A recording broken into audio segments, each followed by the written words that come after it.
24 मे 2026 रोजी साताऱ्यातील होतकरू तरुण यांचा आंबेनळी घाटामध्ये दुर्दैवी अंत झाला। ह्याच्यामध्ये हे अटीच्या अटी तरुण छत्रपती शिवाजी महाराज महामानव डॉक्टर बाबासाहेब आंबेडकर यांच्या विचाराने प्रेरित झालेले हे तरुण होते आणि संपूर्णच या साताऱ्यावर शोककळा पसरली होती। आम्ही सर्वजण या ठिकाणी या त्यांच्या दुःखामध्ये आपण सर्वजण सामील होतो आणि या दुःखद घटनेची माहिती काढत असताना आमच्या निदर्शनास एक गोष्ट आली की NP इन्फ्रा नावाची जी कंपनी होती त्यांच्याकडे गेल्या 2.5 वर्षापूर्वी पोलादपूर ते सुरूर या रस्त्याचं वर्क ऑर्डर झाली होती।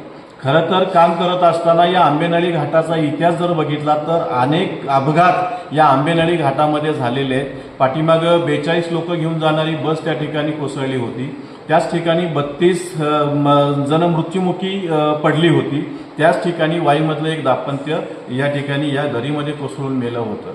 आणि हीच ज्यावेळेस 8 लोक वाहून नेणारी जी स्कॉर्पिओ या दरीमध्ये गेली होती, त्या दरीमध्ये ती स्कॉर्पिओ काढण्यासाठी रेस्क्यू टीम गेली होती। त्या टीमला DL पासिंग नावाची वेरणा गाडी सापडली होती।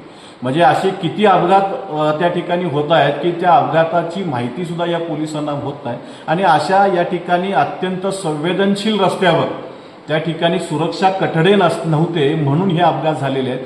खरं तर ज्या कंपनीला काम मिळतं त्या कंपनीचं कामच असतंय की ज्या ठिकाणी अशा पद्धतीनं जे अपघाताचे जे पॉईंट आहेत त्या ठिकाणी सुरक्षा कठडे सुरुवातीला बांधून घेणे।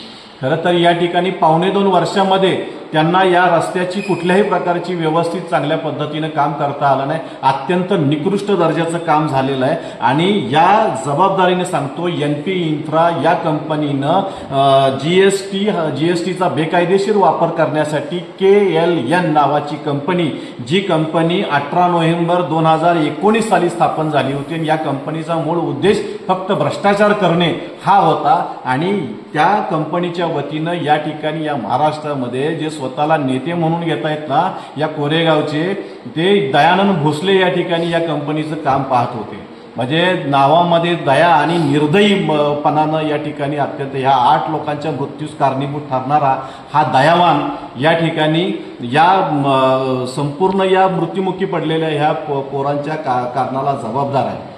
या एका बाजूला निकृष्ट दर्जाचं काम करायचं आणि दुसऱ्या बाजूला त्या ठिकाणी त्या कुटुंबियाची भेट घेऊन 50-50 हजार रुपयाची मदत करायची। म्हणजे या कॉन्ट्रॅक्टच्या माध्यमातून 34 कोटीची दलाली, मी जबाबदारीने सांगतो 34 कोटी रुपयाची दलाली या कोरेगाव एकांबे घाटातल्या 50 वेगवेगळ्या खात्यांवर पैसे आलेले आहेत, वेगवेगळ्या कंपनीच्या अकाउंटवर पैसे आलेले आहेत। आम्ही या ठिकाणी 7 पानाची तक्रारी अर्ज आज या ठिकाणी पोलीस स्टेशनला दिलेलं आहे, आम्ही या ठिकाणी अँटी करप्शनला दिलेलं आहे। म्हणजे वेगवेगळ्या पद्धतीनं आम्ही सगळीकडे या ठिकाणी या विषयाची तक्रार आम्ही दिलेली आहे। आमचा प्रशासनावर अगदी मजबूत विश्वास आहे, देवेंद्र फडणवीस साहेबांच्या गृह खात्यावर आमचा प्रचंड विश्वास आहे आणि कायद्याच्या दृष्टीनं ही बेकायदेशीर असलेली कंपनी आणि हा निकृष्ट झालेला हा रस्ता आणि त्याच्यामुळं हे साताऱ्यातले होतकरू गेलेले तरुण या सर्वच गोष्टीला न्याय ही प्रशासन व्यवस्था देईल अशी आशा व्यक्त करतो। थांबतो। धन्यवाद।